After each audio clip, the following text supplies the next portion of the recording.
nekirala kansoka nkubulire nze nebwolekera okumpa obutwalo bw'10 oba 2 kubeera ze sente zosobola okusindika osobola okubeerawo ate njagala kubuulira buli lwenda ba message ku simu yange ng'esoma obutwalo 10 yongera kuwulira stress sikyabwagala oba owulira ng'oyagala kumpa sente oddamu kusindikira butwalo bwa 10 lekayo oyinza okulowooza nti ombeesaawo nnyo okitegedde oba obusente oba tuwadde nze owabaana naye gwe olowooza nti ompa obutwalo 10 oba ompadde nnyo nga tibeera nabwo obusigazewo yongere ku zoolina obeere mugagga nnyo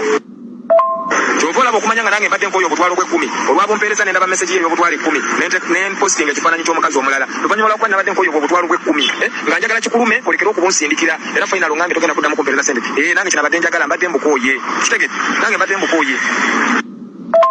tamu erimu emyezi 3 n'ekitundu ompeereza butwalo 10 mu ttaamu oluusi ompeereza butwalo 2 kati buleke tulabe bwe bataasome buleke tulabe bwe naafa buleke tulabe bwe naakusaba ekyokwambala buleke tulabe bwe naabula ekyokulya nenkwegayirira oliraba nga nziza okwegayirira kunze munaaye mpa ku ssente ongobanga okitegedde nti kasita wagula ettaka lyo bw'ona azimba ekikomera nondaba ku kikomera kyo onteeranga embwa nezingoba owulidde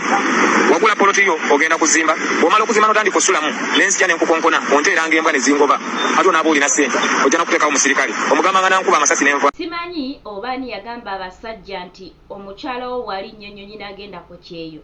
omukyala oyo yagenda okutandika okulabirira famire okulabirira abaana okubaweerera okubaliisa okubagulira engoye n'okulabirira ggwe ng'omwami omukyala omulimu gw'omukyala kuyambako buyambi mwami mu kyo nti agattirizaako omwami bw'aba ng'olinayo emitwalo nga 2 nga n'omukyala alinayo 5 ng'agireeta kugattirizaako so si mukyala kwetikka buvunaanyizibwa abaami b'ennaku zino ate balina obusungu nnyo bungi ku ssente omukyala bw'aba agenze ebweru omusajja asigadde Uganda abala kimu nti omukyala agenda kukola nga mpeereza ssente weesanga nti n'abamu abaami we basindika abakyala baabwe ne bagenda ku byeyokola omwami taddamu kukola asigala waka ng'alinda ssente z'omukyalo no zagenda okumuweereza ate mwanattu balina n'ejjoogo mwana wattu balina n'ejjoogo omwami abeera ewaka nga yawasa dde omukyala omulala naye gweno ng'akupeeka ssente n'olabirira omukyala gwe yawasa n'olabirira abaana n'omwami n'omulabirira boolaba abo tebakyayagala kukola kasita abeera n'omuntu ali ku kyeyo nti mukyala we ate wali nga ye yamuteekamu ku kasente era bannange enkuba kyeyo kyova olaba nti okufa tekugenda kuggwawo mu mankuba kyeyo ono omwami nga bw'owulira ayogera ayomera emitwalo 10 toyinza kuŋŋamba nti olunaku teluyinza kukya lumu n'aloga kadaama waakiri afiire ku kyeyo anti yeewaana n'obusente abakyala be mulaba abaami baabwe kasita basigala e Uganda omukyala afuukira ddala ka bbanka ka mwami omukyala alinga nga yadda mu bigere by'omwami omwami n'afuuka mukyala naye ng'abaami bambi abaami tubasaba musigale nga mukola obuvunaanyizibwa bwammwe omukyala akuyambako buyambi bw'aba akuta emitwalo 10 n'agikuwa you guys mu respecting essente y'akadaama ne waakuwa mutwalo ne we ziba 15,000 respecting ssente ezo tewali muntu ali Uganda gwosobola kugamba nti siinamu 10 ng'akimanyi oli ku kyeyo n'akikkiriza era agamba omumye bummi ssente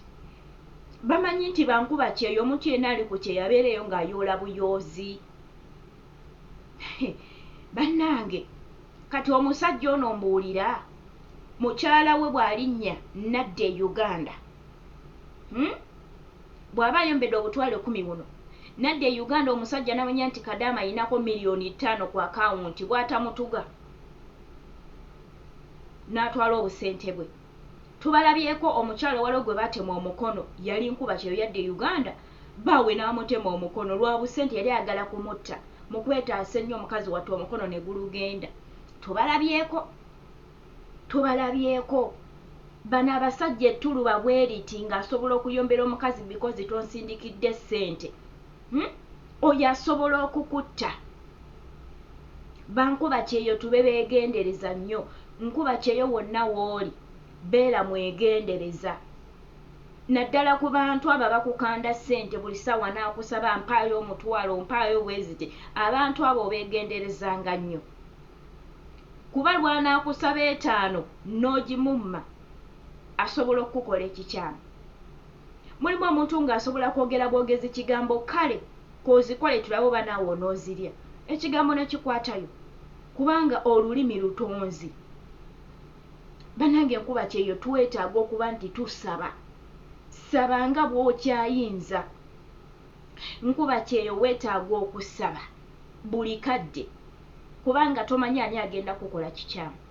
tomanyi. Weetaaga okunoonya Mukama nga bw'akyayinza okulabika. Nywerera mu kkubo lya Katonda yasobola okutaasa, naye otherwise abasajja bwe bati. Mukama Katonda abawe ku passport bagende ku ddungu, ate batuuke ku ddungu embeera ebanyige bulungi nnyo, ebanyige bulungi. Naye ng'abalabi bange wamma mwebale kuba nti mulaba videos zange. Mukama bankuumire nnyo. Gwe mupya yakanneeyungako ate nkusaba obe nga osubscribe nga wansi awo waliwo akagambo subscribe okakoonako, waliwo n'akalala akajja akalinga akade. Wamala okona mu kigambo subscribe waliwo akajja akalinga akade nako osobola okakoonako. Gwa likinga n'okomentinga onzizaamu nnyo amaanyi. Naawe subscribinga oyamba channel okuba nti tugizimba eberenga ekula. Musibe bulungi, musule bulungi, wonna wonna we muwangaalira. Mukama abanjagalire. Tusinkane mu video eziddako. Bye bye.